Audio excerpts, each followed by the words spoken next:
नमस्कार। त्रिशला फाउंडेशन के YouTube channel में आप सभी अभिभावकों का बहुत बहुत स्वागत है। आज मैं जिस सब्जेक्ट पे बात करना चाह रहा हूँ, अक्सर सभी अभिभावक इसके लिए परेशान रहते हैं कि क्या सेरेब्रल पाल्सी का इलाज स्टेम सेल से संभव है।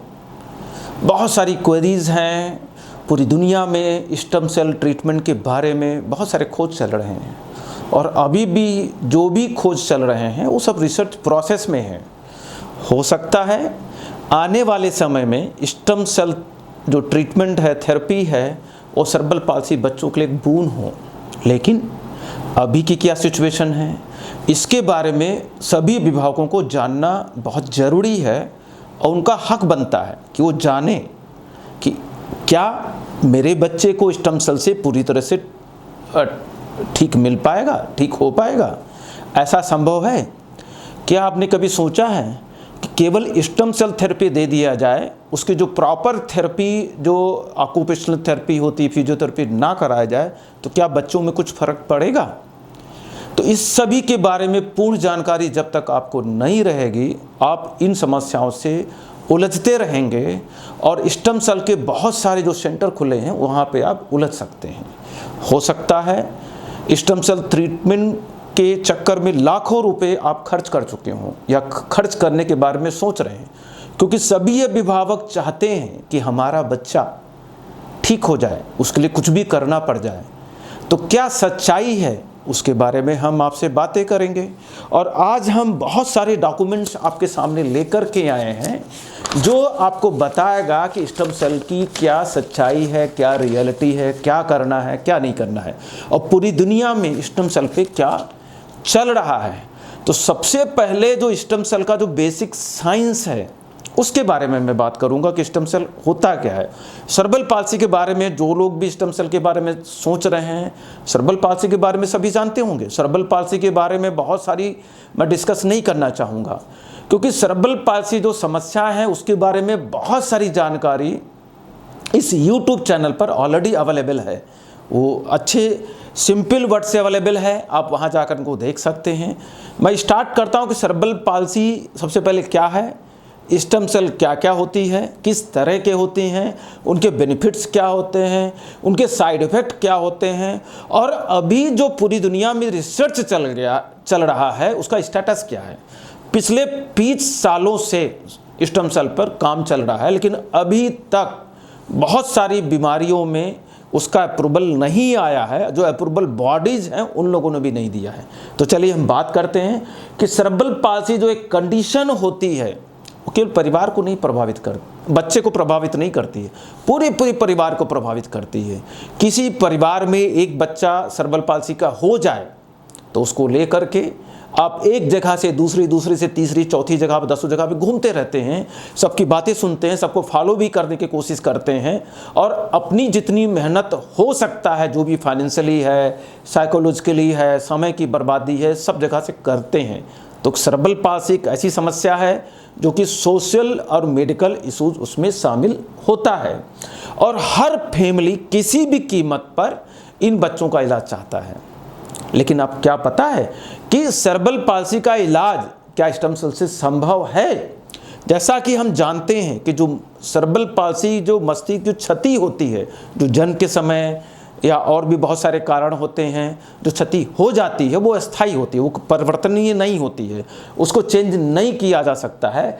जो अब तक उपलब्ध हमारे पास तकनीकी है उनसे पूरी तरह से सेरेब्रल पाल्सी या जो ब्रेन क्षति हुई इसको खत्म नहीं किया जा सकता है। अब हम देखते हैं जो मस्तिष्क में क्षति होती है क्या होता है। इसमें न्यूरॉन कोशिकाएं होती हैं जो शरीर की सभी जो संकेतों कार्यों को नियंत्रण करने के लिए जिम्मेदार होती हैं। एक जो न्यूरॉन्स होती है बहुत कमज़ोर कोशिकाएं होती हैं। इसमें ओलिगोडेंड्रोसाइटोसाइट्स नाम की एक कोशिका होती है जिस पे एक माइलिन की शीत होती है। यदि ये माइलिन की शीत, यदि ओलिगोडेंड्रोसाइट मर गया है तो माइलिन की शीत भी उसमें डैमेज हो जाती है।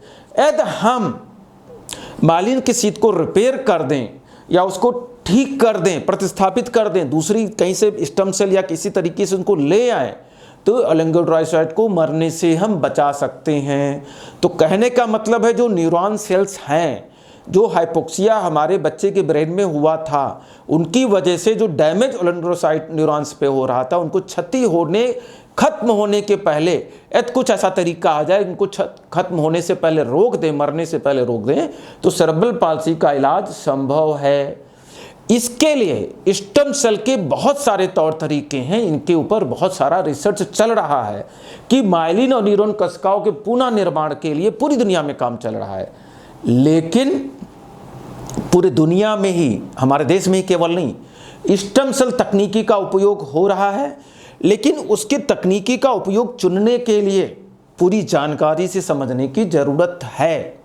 अब आप जानना चाहेंगे कि स्टेम सेल कोशिकाएं होती क्या हैं। स्टेम सेल जो कोशिकाएं होती हैं, विभिन्न कार्य क्षमता रखने वाली कोशिकाएं होती हैं, जो विकासशील अवयस्क दोनों तरह के ऊतकों में मौजूद होती हैं।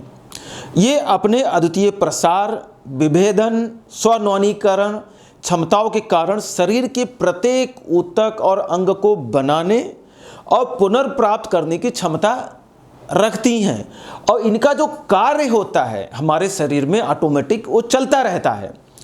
ये कोशिकाएं हमारे अंगों, हड्डियों, प्रणालियों, जो सिस्टम होता है बॉडी में, उनके विकास और रख रखाव के लिए बहुत आवश्यक होते हैं।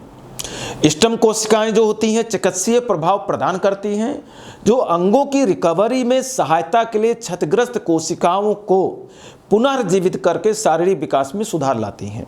तो ये स्टेम सेल होती है। स्टेम सेल जो डेवलप की गई हैं बहुत भिन्न भिन्न प्रकार की होती हैं। पहला होता है एडल्ट स्टेम सेल, दूसरा होता है एम्ब्रियोनिक स्टेम सेल, और तीसरा होता है प्लूरिपोटेंट सेल्स होते हैं, जो कि हम उनको कल्चर करते हैं, अपने लैब में कल्चर करते हैं।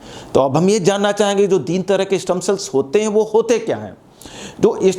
जो वयस्क स्टेम सेल्स होती हैं, एडल्ट स्टेम सेल्स होती हैं, शरीर की विभिन्न विभेदिक ऊतकों में पाए जाने वाली अविभेदिक कोशिकाएं होती हैं, माने स्पेशली डिफरेंशिएटेड सेल्स होती हैं, हमारे शरीर में ऑलरेडी मौजूद होती हैं, जो वो खुद को रिन्यूअल कर लेती हैं, खुद का नवीनीकरण कर लेती हैं, नई कोशिकाएं उत्पन्न कर सकती हैं, जो कि मृत हो गई हैं, क्षतिग्रस्त हो गई हैं, डैमेज हो गई, उनकी भरपाई कर देते हैं।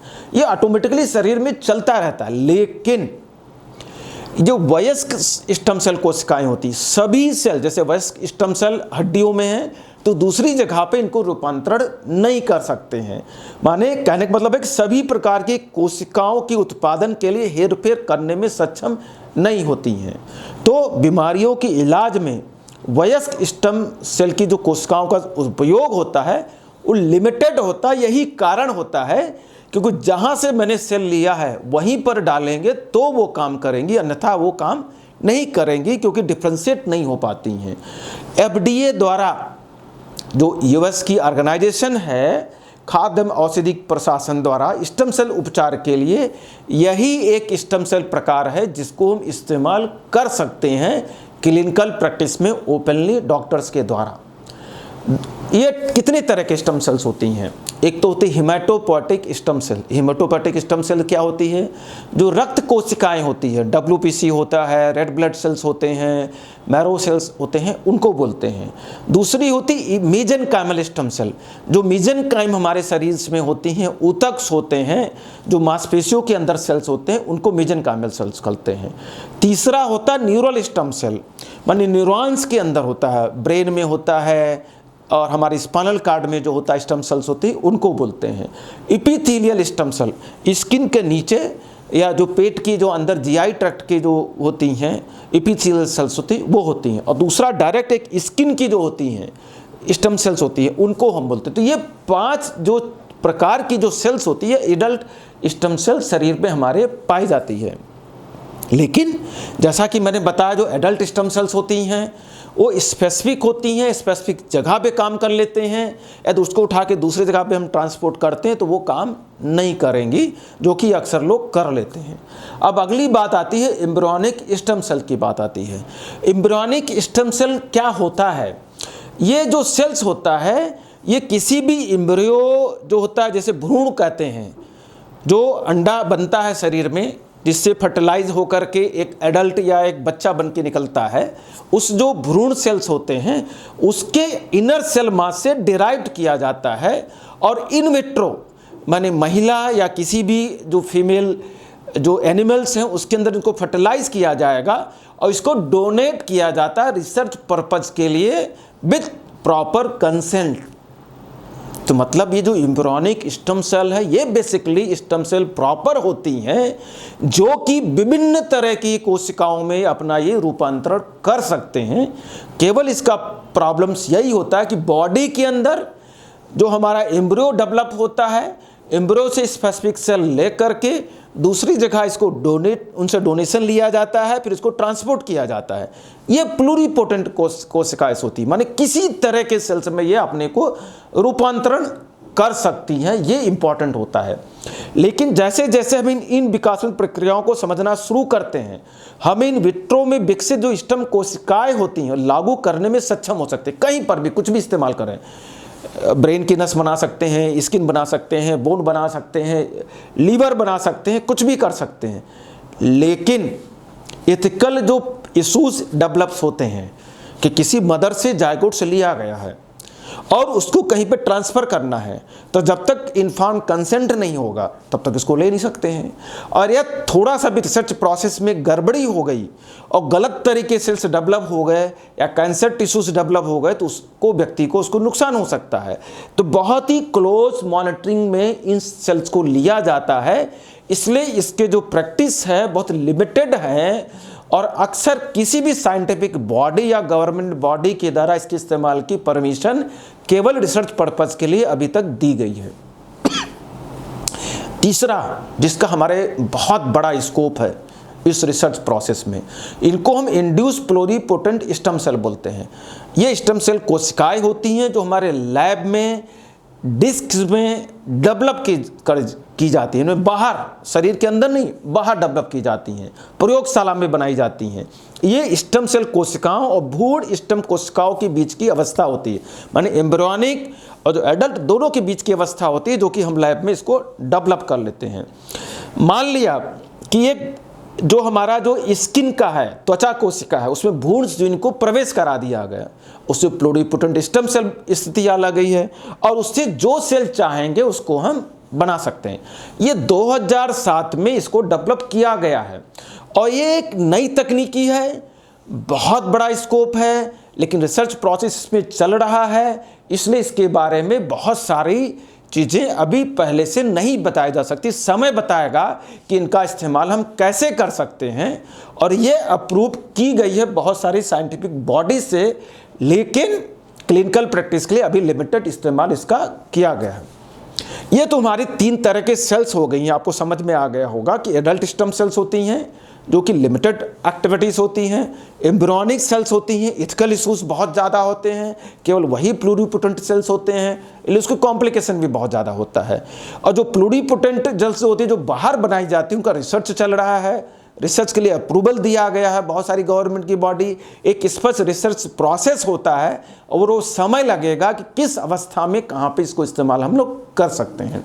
अभी मैंने आपको बताया पूरी डिटेल में कि सेरेब्रल पाल्सी बच्चे जो होते हैं विभिन्न समस्याओं से प्रभावित होते हैं, ब्रेन उनका क्षतिग्रस्त होता है और सभी पेरेंट्स अपने बच्चे का इलाज हर हालत में चाहते हैं। स्टेम सेल जो टूरिज़्म है पूरी दुनिया में चल रहा है, बहुत सारी क्लिनिक अवेलेबल है, उनके बारे में सच्चाई जानना जरूरी है।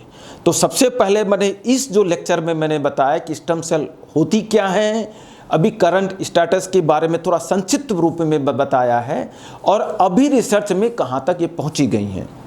अगले लेक्चर में हम लोग जानेंगे कि वो काम कैसे करते हैं, उनका साइड इफ़ेक्ट क्या है और उनका बेनिफिट क्या होता, कहाँ कहाँ इनको अप्रूवल मिल चुका है। चलिए आज के लेक्चर में यहीं पर हम लोग समाप्त करते हैं, अगले लेक्चर में हम लोग फिर मुलाकात करके। नमस्कार।